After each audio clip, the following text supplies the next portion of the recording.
Arman didn't sleep much that night. He never did any more, not since Nadia died. But that morning, when he opened his eyes, someone was lying beside him, a stranger. Dark hair fanned across his pillow, pale face, and wearing his own worn button-down shirt. He went completely still.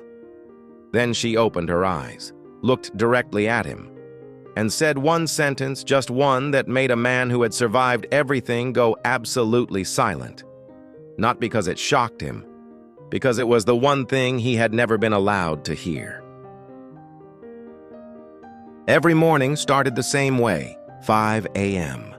The alarm, the ceiling, the half-second before memory returned that brief, merciful blankness, and then the day arriving all at once with everything it required. Arman Carter was 38 years old.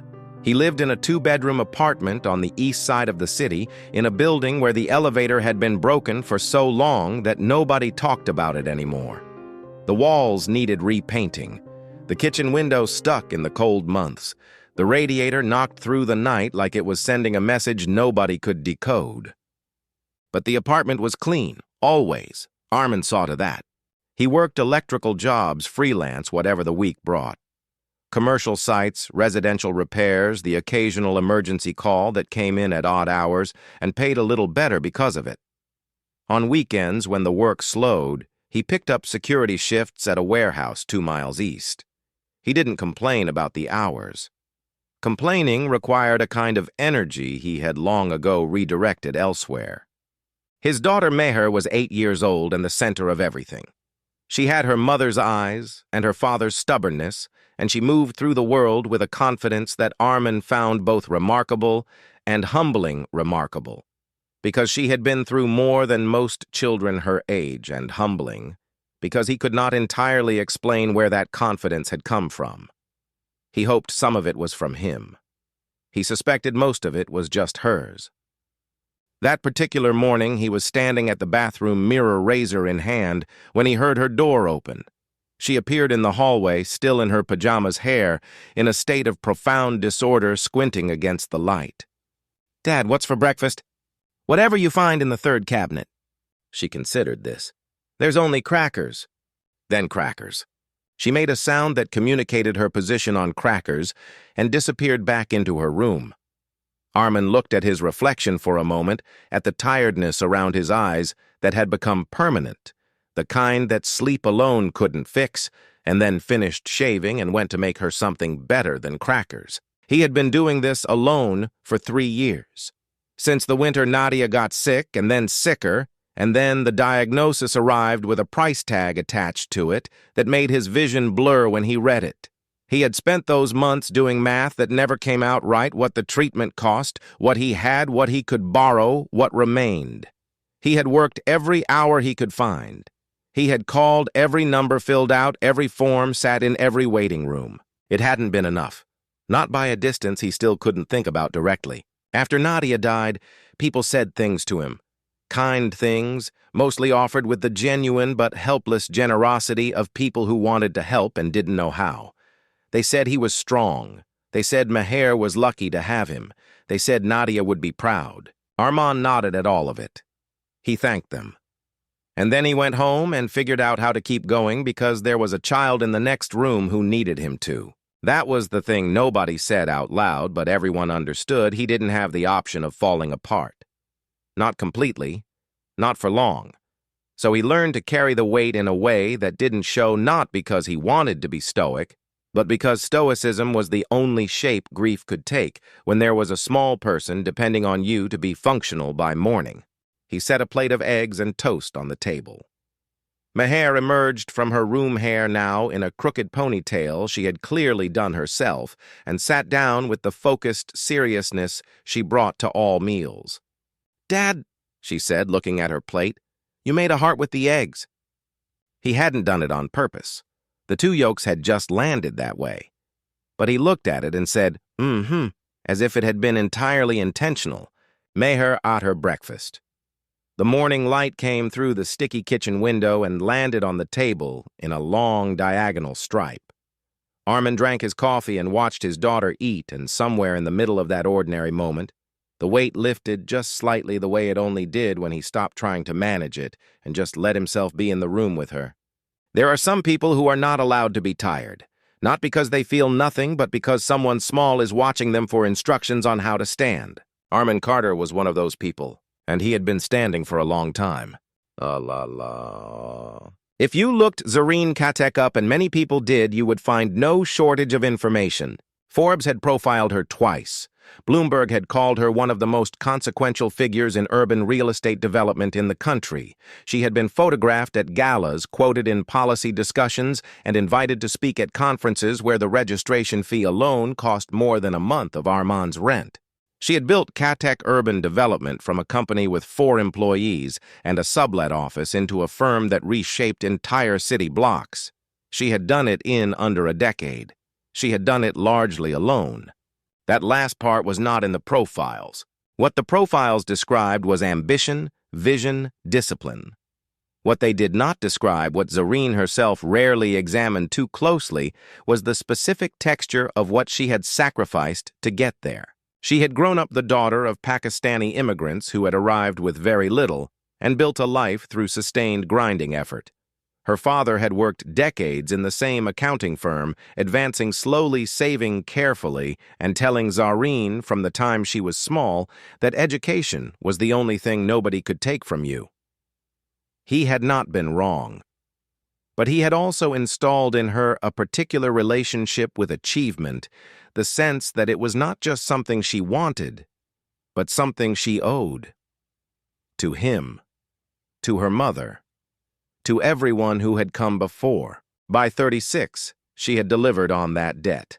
By every measurable standard, she was a success, and she had arrived there having trusted precisely one person along the way, a man named Daniel, who had been her business partner and her partner in the other sense of the word, and who had in the end taken her ideas, her clients, and her early business framework and filed them under his own name. She had been 29. She had sat across from him in a lawyer's office and listened to a document being read aloud that transferred intellectual ownership to him because she had been naive enough not to formalize the arrangement before it mattered. She had signed the counter-document, the one declining to sue, and walked out without looking back. From that point forward, she built her walls taller every year. She was good at walls. She was better at them than almost anything else. What she was not good at was the particular kind of evening that comes after a long day in a very quiet apartment when the work is done and the calls have stopped and there is nothing left to perform for anyone. Those evenings had become harder to get through. She filled them with more work, with documents she could review at 10 p.m., with calls to colleagues in different time zones. She had not told any of this to the therapist she paid well each month. She had not told anyone. There was no one to tell. The night of the fundraising gala had started like all such events did, a hall full of people who knew her name, ambient music, waitstaff moving through the crowd with trays of things she never ate. She had been managing the room the way she always did, a word here, a handshake there, keeping everything at the precise temperature of professional warmth. And then an investor she'd known for years pulled her aside and told her what Marcus Webb had been doing. Marcus, her CFO, the person she had trusted most inside the company, the one she had promoted twice because she had genuinely believed that he was different from the others. He had been doing to her exactly what Daniel had done, quietly, from the inside, using her data, her client relationships, and her operational infrastructure to build a foundation for a competing firm registered under his own name. Zareen stood very still while the investor spoke. She kept her face neutral. She thanked him.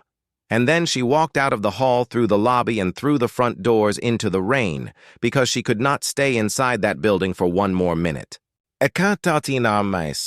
She walked for a long time. She didn't have her phone. She'd left it on the table by her seat at the gala, along with her clutch and whatever version of herself she'd been performing in that room. She had nothing. Just the dress and the rain and the direction her feet chose to go. It had been a long week before the gala. The kind of week that doesn't announce itself as too much until after the fact, back-to-back travel, 2 contract negotiations that had dragged past midnight, a board presentation she had prepared for while running on 4 hours of sleep and black coffee. Her body had been sending signals she had been ignoring for days because she was very practiced at ignoring them. The rain got heavier. She kept walking. At some point on a side street that was quiet and mostly dark, her legs simply stopped cooperating. She went down slowly, not a dramatic fall, but a gradual giving way ending up on the wet sidewalk near the curb, with her back against a low wall. She was conscious for a moment, aware of the cold, the rain, the absurdity of being Zarene Katek sitting on a pavement in a gown, and then she was not. Arman was on his way home from a security shift when he turned onto that street. He almost didn't see her. The nearest streetlight was half a block up, and the rain blurred everything. But there was a shape against the wall that was wrong too, still too collapsed to be someone waiting for something. He stopped, looked, and understood in about 3 seconds that this was a person who needed help. His first instinct was to call for emergency services. He reached for his phone and found it dead. He had meant to charge it at work and had forgotten. His second instinct was to find someone else, a neighbor, with a light on anyone. He looked up and down the street. There was no one. He stood there for a moment. She was soaked through. The temperature was dropping. The dress she was wearing was not built for being outside in the rain. Arman took off his jacket and laid it over her. Then he carefully checked for injuries the way someone does when they've taken a basic first aid course and retained the important parts. No visible wounds. Breathing steady. Pulse present. He made a decision. He lived 4 blocks away. He carried her. She was not aware of any of this. She was not aware of the elevator that didn't work, or the 3 flights of stairs, or the door he had to unlock one-handed, or Meher, who was supposed to be asleep and was not standing in the hallway in her pajamas with wide eyes. "Dad, it's okay. She needed help. Go back to bed." Meher looked at the woman in her father's arms for a long moment with an expression of deep evaluation. Then she went back to bed. Arman put Zareen on his bed, found one of his older button-down shirts, and changed her out of the soaked dress with the focused, careful efficiency of someone who is doing what needs to be done and not thinking about anything else. He hung the dress over the shower rod in the bathroom. He pulled the blanket up. He turned off the light. He did not know her name. He had no idea who she was. He had seen nothing in her hands, no wallet, no phone, nothing with identification. She was just a person who had been in the rain unconscious and who needed a warm place to be until morning. He went and slept on the couch. He lay there in the dark, listening to the rain against the window, thinking about nothing in particular. He was too tired to think in sentences. He was always too tired for that by this point in the night. He closed his eyes. Arman Carter was not a man who thought of himself as anyone's hero. He fixed wiring and guarded warehouses and made sure Meher had eggs for breakfast. He was useful in small, specific ways. That was enough. That had always been enough. He had not walked past a person lying in the rain because he couldn't. It was that simple. It had nothing to do with anything except that. Meher found her first. To be specific, Meher, operating on her usual indifference to sleeping in, had gotten up, investigated. The bathroom discovered the dress hanging over the shower rod, investigated further, and was standing in the doorway of her father's bedroom, looking at the stranger in the bed, with the calm curiosity of a child who has not yet learned to find most things alarming. When Arman appeared behind her, she pointed at the woman and said, "Is she your friend? She needed help last night. Don't wake her. She's wearing your shirt." "I know. Come eat breakfast." He moved Meher to the kitchen, started the coffee, and stood at the counter thinking. He needed to figure out who this woman was. When she woke up, she would need her phone. She would need to contact someone. He had no way to help with any of that until she was conscious. He was still thinking through the logistics when he heard movement from the bedroom. He gave it a few minutes, then he knocked lightly on the open door. She was sitting up. She had the look of someone assembling themselves from separate pieces, the slow blink, the careful inventory of the surroundings, the worn shirt, the small room with its peeling paint and its single window with the thin curtain. The wedding photo on the dresser slightly tilted in its frame. Arman leaned against the door frame and watched her take it all in. Something about the way she looked at the room bothered him, not in a bad way, but in the way that something bothers you when you can't immediately name the thing you're seeing. She wasn't looking around with discomfort or with the particular performance of composure that people put on when they've woken up somewhere unexpected. She was looking around with something quieter than that, something that he couldn't read. He was trying to find a way to start the practical conversation, his name, what had happened, what she needed when she spoke first. She wasn't looking at him when she said it. She was still looking at the room, at the curtain, at the ordinary, worn-down, lived-in details of a life built on a very tight margin. "This is the first time," she said, "in a very long time that I've woken up without feeling like I have to be someone." Arman did not move. He had expected many things from this conversation. He had not expected that. Not those words in that order, not in that voice, a voice from which all the professional finish had been stripped away, leaving something underneath that was simply a person honest in the way people are before they've had time to decide what they want to protect. He understood it immediately. That was the thing. He didn't have to work to understand it. The sentence landed, and he knew exactly what it meant, not in an abstract way, but in the specific way of someone who had been living the same sentence themselves and simply never found the words for it. He stood in the doorway for a long moment. He had thought this would be a simple situation, a stranger who needed help, a night of shelter, a morning of practical arrangements, and then each of them going back to their separate lives. Clean, uncomplicated. But she had said something true in the first 30 seconds of being awake without trying, without knowing anything about him, and it had landed in a place he had kept very carefully closed for a very long time. He pushed off the door frame and went to get her a glass of water. He needed something to do with his hands. Her name, it turned out, was on the cover of the magazine, sitting on a neighbor's kitchen table, a copy that had migrated to the hallway weeks ago, and that Arman had never bothered to move.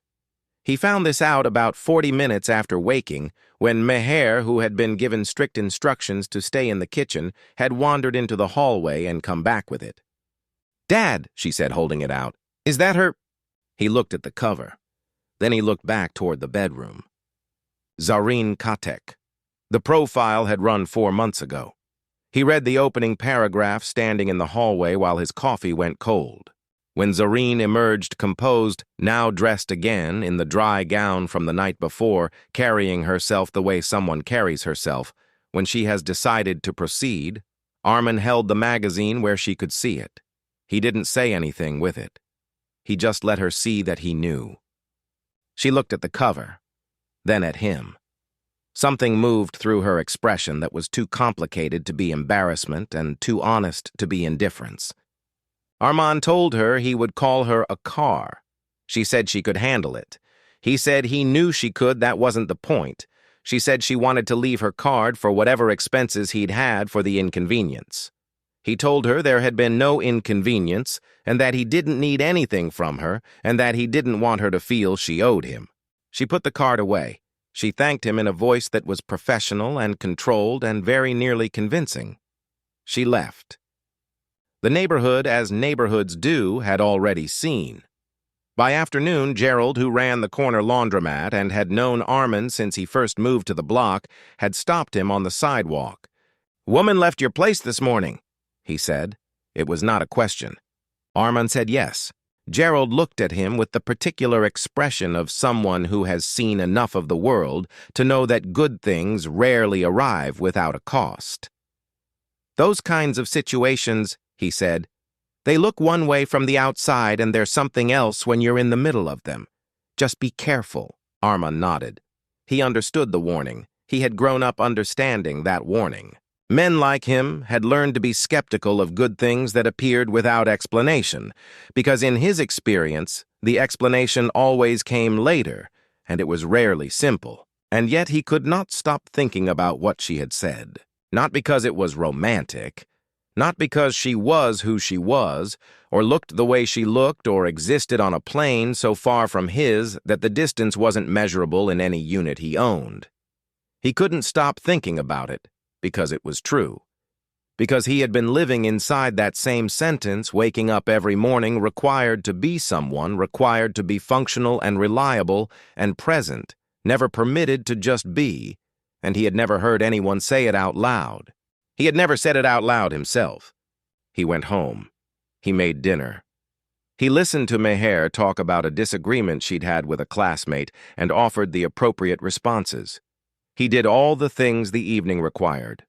And when the apartment was quiet and the lights were off, he lay on the couch where he'd slept the night before, staring at the same ceiling, thinking about a sentence he had no business still thinking about. 3 days later, she came back. No advance notice, no sleek car at the curb, just Zareen at his door on a Saturday afternoon in jeans and a plain white blouse, holding a small box with a crooked ribbon on top. The box had a dented corner. It looked like it had been carried more carefully than anything she owned. Arman opened the door and looked at her. "I made those," she said. "Almond cookies. They're not perfect. I don't really cook, but I wanted to bring something that wasn't bought." He didn't step aside. "You didn't have to come back." "I know." She held his gaze steadily. "I didn't come back because I felt like I had to. I came back because I didn't know where else to go. And I'm aware of how that sounds coming from someone like me." She exhaled slowly. "I keep thinking about that morning, about how I felt when I woke up in your apartment. I haven't felt that way since. I don't know what to do with that." Arman might have kept the door where it was. He was still deciding when Meher appeared at his side, saw the box, and made the decision for both of them. "Is that for us?" Meher asked, eyes fixed on the ribbon. "It is," Zareen said, "if your dad says it's okay." Meher looked up at Arman with an expression that was not quite a request and not quite a demand. He exhaled. "Come in," he said. Meher pulled Zareen to the living room floor and opened the box with the efficient seriousness only an 8-year-old can bring to evaluating baked goods. Zareen sat cross-legged on the old rug, her posture completely different from the woman on the magazine cover. She wasn't managing anything. She was just there. She noticed Meher's half-finished puzzle on the coffee table, a map of the United States, and without asking, picked up a piece and started looking for where it fit. Meher watched for a moment, then scooted closer and pointed to the gap in the upper left corner. Together, without a word, they started filling it in. Arman stood in the doorway between the kitchen and living room and watched. Something shifted in his chest, something without a name yet. Later, after Meher went to bed, he made tea. Zareen wrapped both hands around the mug like she was cold, even though the apartment was warm.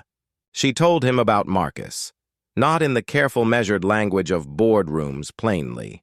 She said that at the gala, she had learned that the one person inside her company she had trusted completely had been quietly using her infrastructure, her clients, her data, to build a separate firm under his own name. She said she had walked out because she couldn't breathe in that room. She said she hadn't known where she was going. Arman listened the way some people never learn to, without filling the silence, without solving toward a conclusion. When she finished, she looked at him across the table. "I pay someone real money every month to sit across from me and listen," she said. "I've never told them any of what I just told you." "Because they're waiting for the hour to end," Arman said. "I'm not going anywhere." She smiled at that. Small, real, slightly surprised, like honesty in this form was something she had stopped expecting. Before she left, she asked if she could give him her number. Not the business card. Her actual number, the one that went to her directly. He thought about it for a moment. Then he took out his phone and handed it to her. She typed it in and handed it back. No explanation. No performance around it. He walked her to the door. She said goodnight and went down the stairs and out into the evening. He stood at the window and watched the street for a moment after she was gone.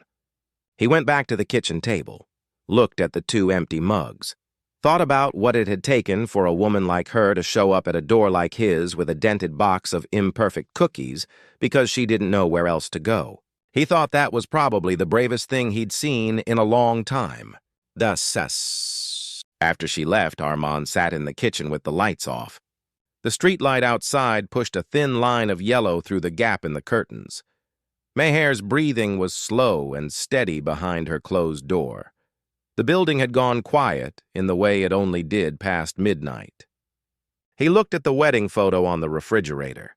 Him and Nadia 11 years ago outside the courthouse because they hadn't been able to afford anything else and hadn't cared. Nadia was laughing at something he'd said a second before the camera clicked. She always laughed like that with her whole face, like she had decided somewhere along the way that joy didn't need to be elegant. He didn't feel guilty. That surprised him a little. He had expected to. What he felt instead was afraid. Not of Zareen, and not exactly of the distance between their lives, though that was real enough. He was afraid of something quieter and more precise, that some part of him he had carefully packed away was starting to come back to life. And if it did, if he let it go all the way, and it fell apart, he was not sure he had another recovery in him. He listened to Meher's breathing through the door. That was the part he could never explain to anyone outside of it. His own heart was one thing, but every choice he made sent vibrations into that room. Every time he let something in hope trust the possibility of something good, and it collapsed. Meher felt the tremor too. She had lost her mother. He would not let her absorb another loss that he could have prevented. He sat there without turning the lights on. He was not a man who allowed himself to want things that seemed unlikely. He had spent years being realistic about what he was, what he wasn't, what the world was prepared to offer someone with his background and his bank account and the neighborhood he came home to at night. But in the dark, with nobody watching, he allowed himself exactly one honest question. What if she means it?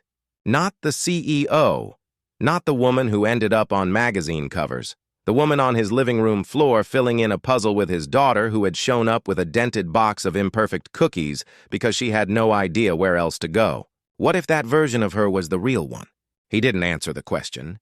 He just let it stay in the room with him until the building settled into complete silence around him. He found out from Meher. She was on a borrowed tablet before school, something she wasn't supposed to be doing, and she brought it to him at the kitchen table with an expression he couldn't immediately read. "Dad," she said. "Is that the lady?" He looked at the screen. The photo had been taken from across the street through a chain-link fence. Zareen was standing at his front door holding the cookie box, the crooked ribbon visible even at the distance. Her face was clear. The caption underneath read, CEO Zarene Katek, slumming it. Who's the mystery man? It already had thousands of shares. He sent Meher to finish getting ready. Then he sat and read through the comments, which he regretted immediately.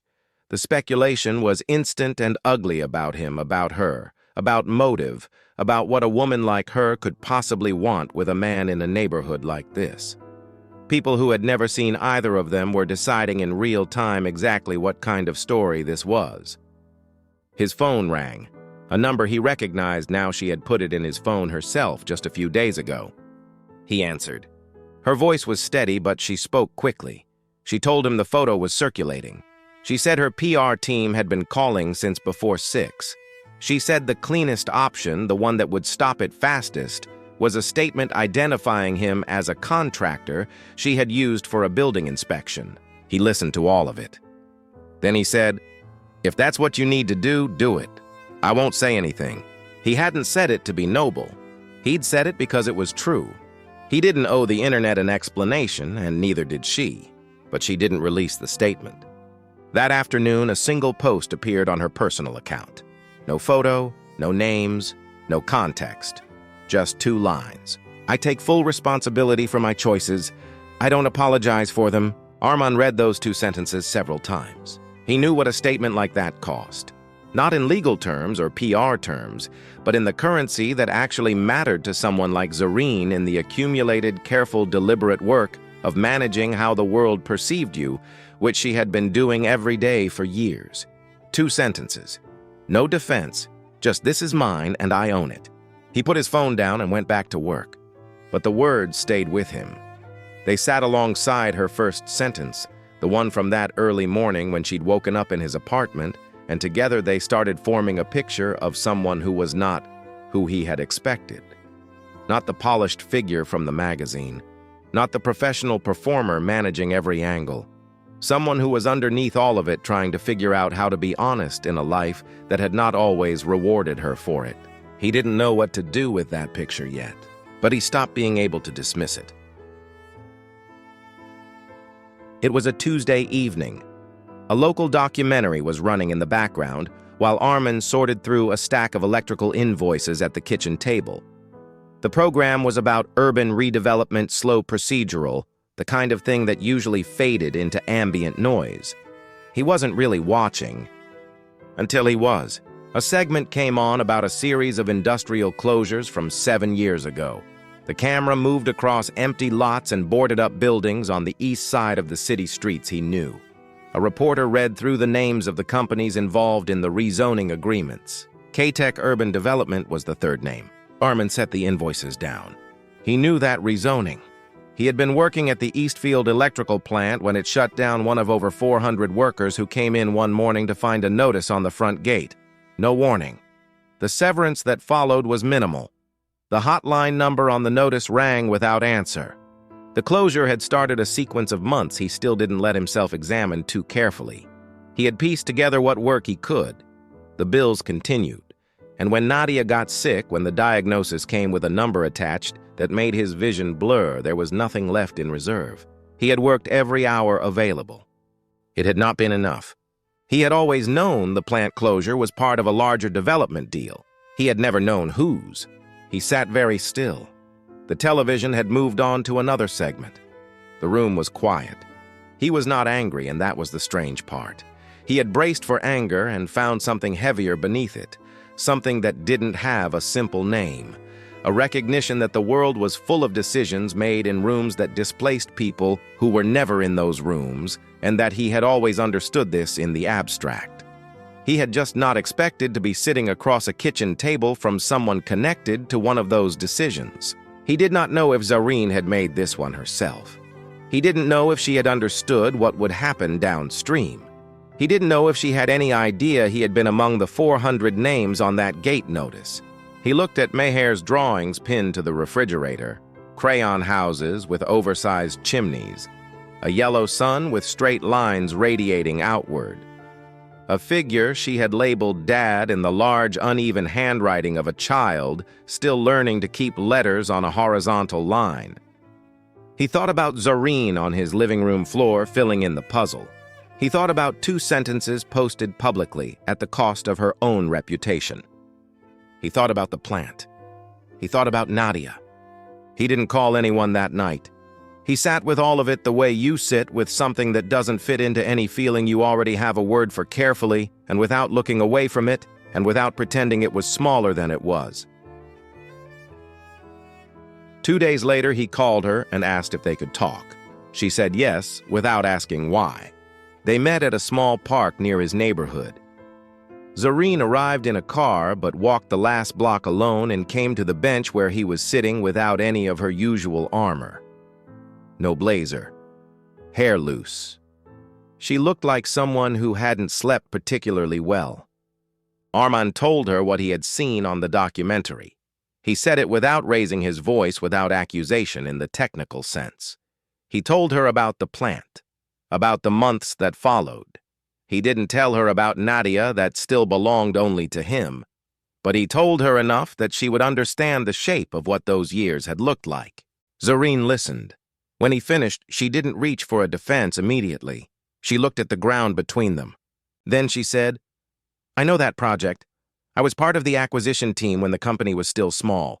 We were focused on the zoning approval and the development timeline." She stopped, not to collect herself, but to make sure what came next was accurate. "I didn't track what happened to the workers. I told myself that was someone else's responsibility. That was wrong." She looked at him directly. "I didn't know you were there. I didn't know your family was affected, but not knowing doesn't make it better. I want to be honest about that."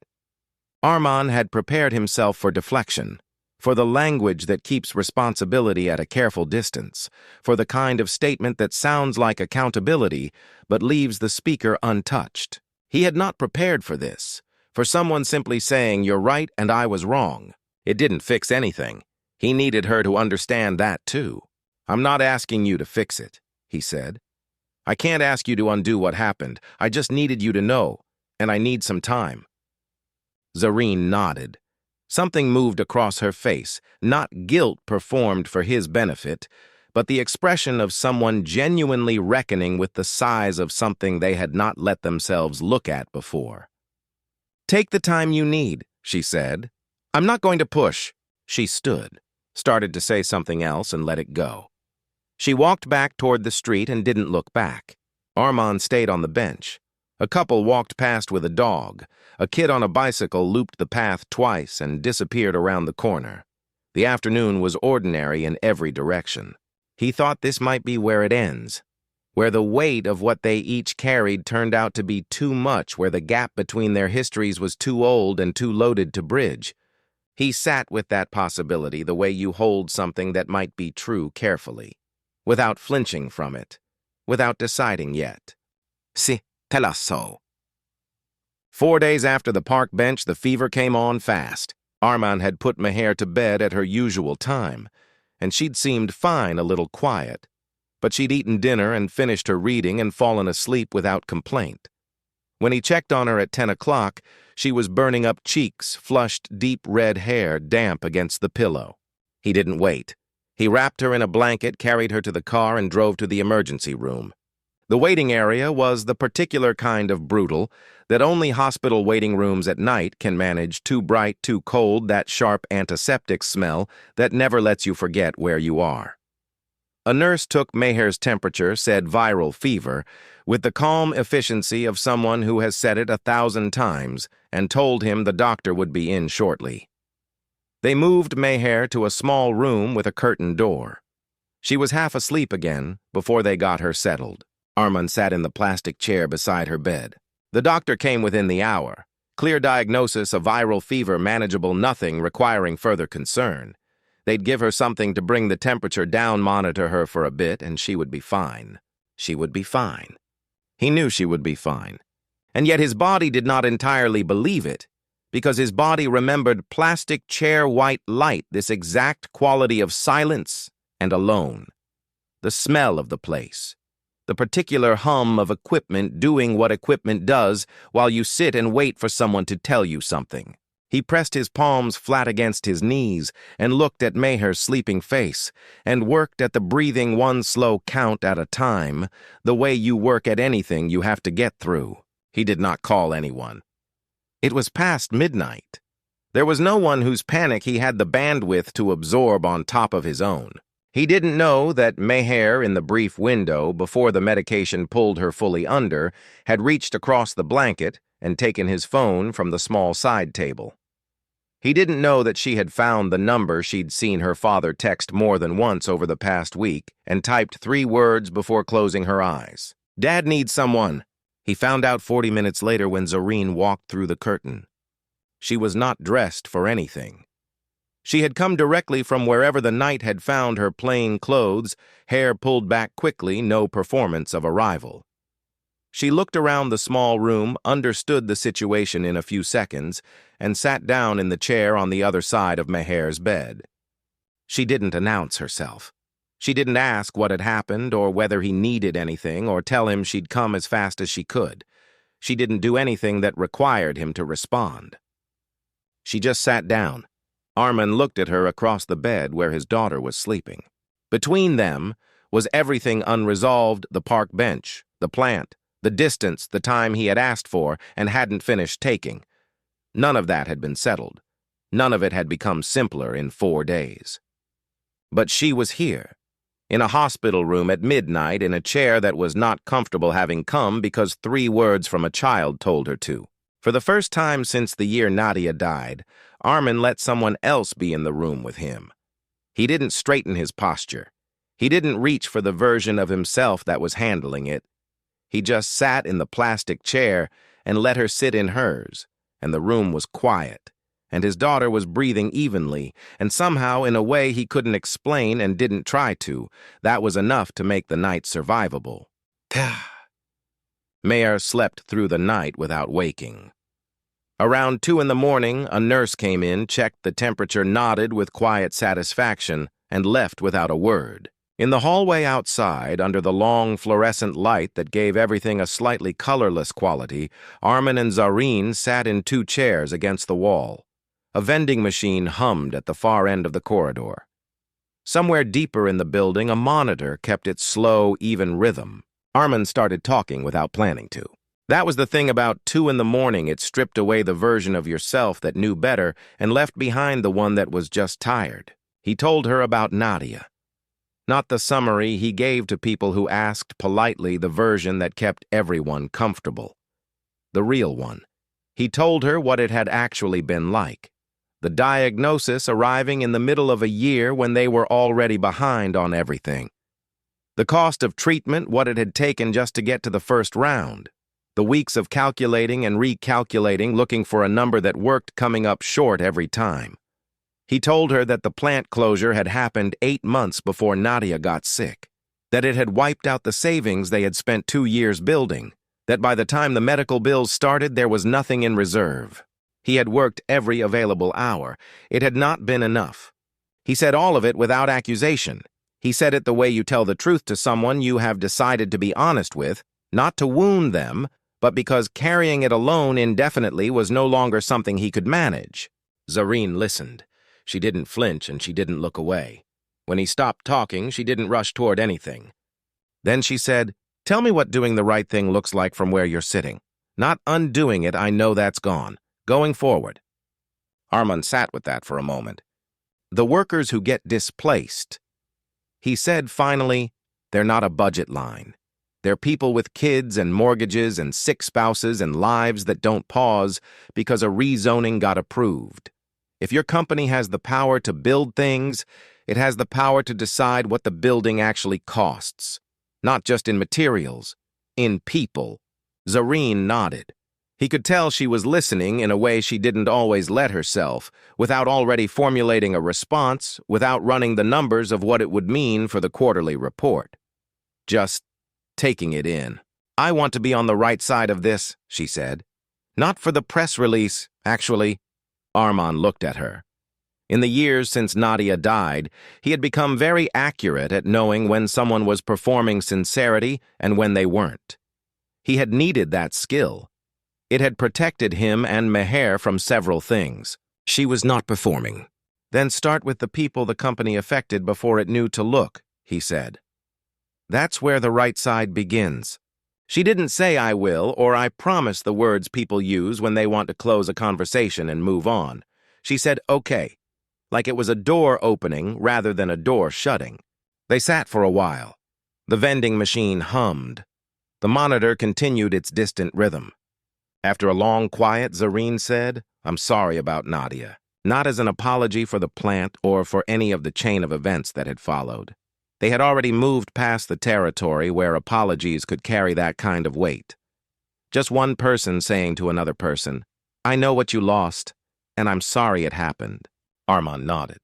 It was a small thing, but it landed the way true things do without needing anything added to it, without requiring a response that matched its size. He just let it be what it was. A nurse walked past in the hallway. The building shifted around them the way old buildings do at night, a low creak, a distant sound of ventilation. Meher's curtain door moved slightly in the draft from the corridor and settled again. They sat there together until the night got lighter. The week after Meher came home from the hospital, Zareen went back to work. She walked into the Monday morning executive meeting, set a bound report in the center of the conference table, and told the board that she had spent the weekend reviewing the financial irregularities flagged by an outside investor at the gala. The report contained 4 months of transaction records, internal communications, and a third-party audit she had commissioned within 72 hours of that conversation. Marcus Webb sat at the far end of the table. He looked at the report and then at Zareen. She held his gaze without expression. The board voted unanimously. Marcus was removed from his position before noon. The documentation moved to the company's legal team and then to the appropriate authorities the following day. There was no raised voice, no confrontation, no scene. Just a process documented and presented, moving forward the way things do when someone has prepared carefully.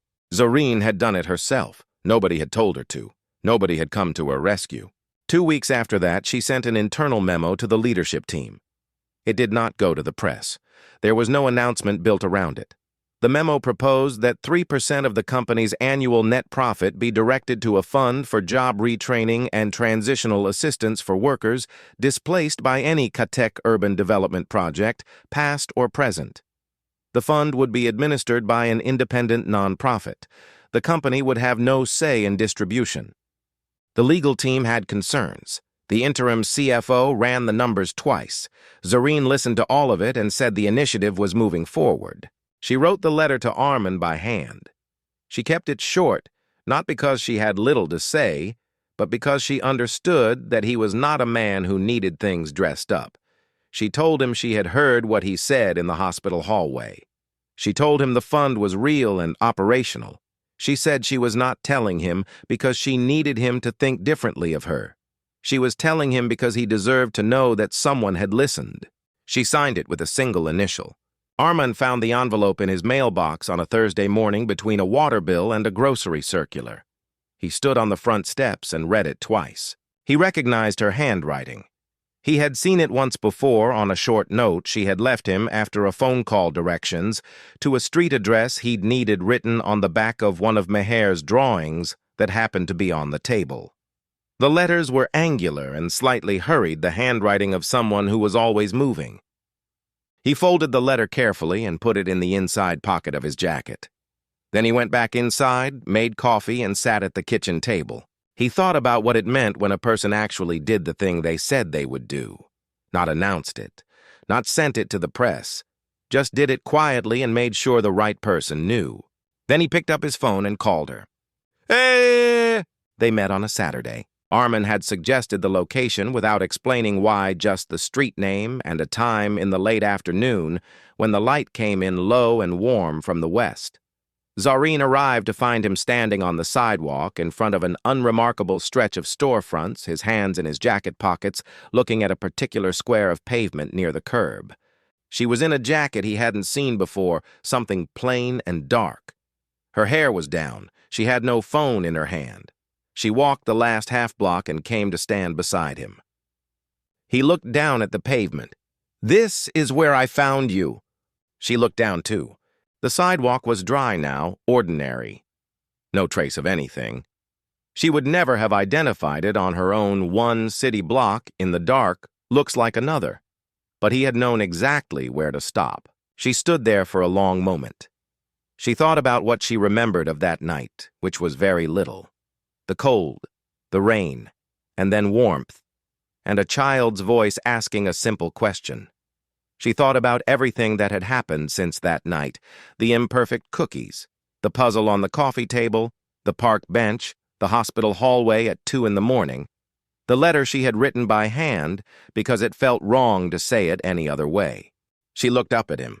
She didn't have a prepared version of herself for this moment. The professional composure, the careful framing, none of it was there. Just the unguarded expression of a person who has understood something they'd been circling for weeks and is standing in the open finding with some surprise that it's possible to breathe out here. She smiled. Not the polished one, not the smile she gave at board meetings or award dinners or to the cameras at industry events. This was something from further down.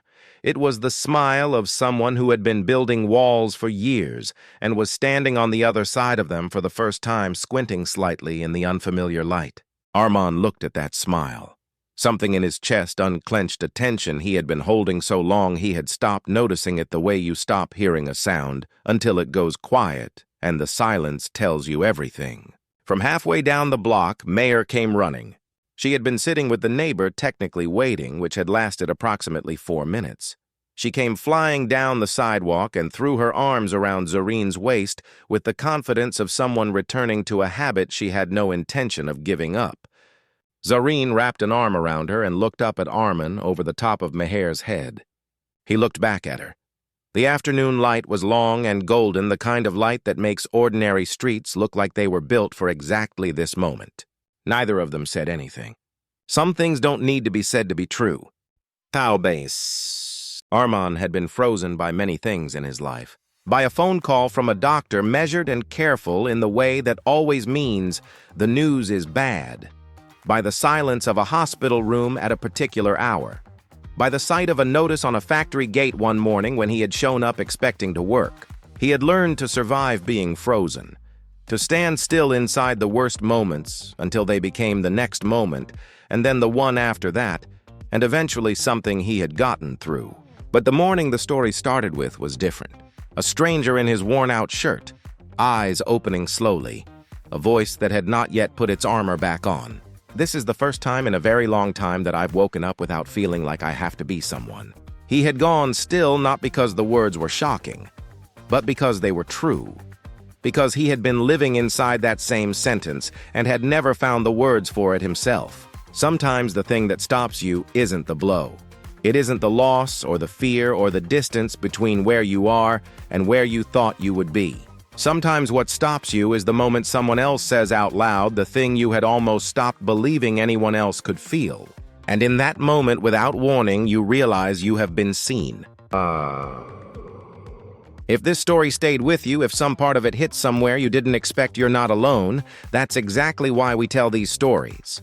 There's something about watching two people find each other, not in spite of their broken parts, but almost because of them, that reminds us all of something we already knew but needed to hear again. If you're someone who carries things quietly, who shows up every day for the people you love, even when nobody's asking how you're doing, this one was for you. We put out new stories like this every week. If you haven't subscribed yet, now's a good time. Just hit that button below, and you'll never miss one. And if this particular story is one you want someone else to hear, share it with them. Sometimes the best thing we can do for the people we care about is hand them the exact story they didn't know they needed. We'll see you in the next one.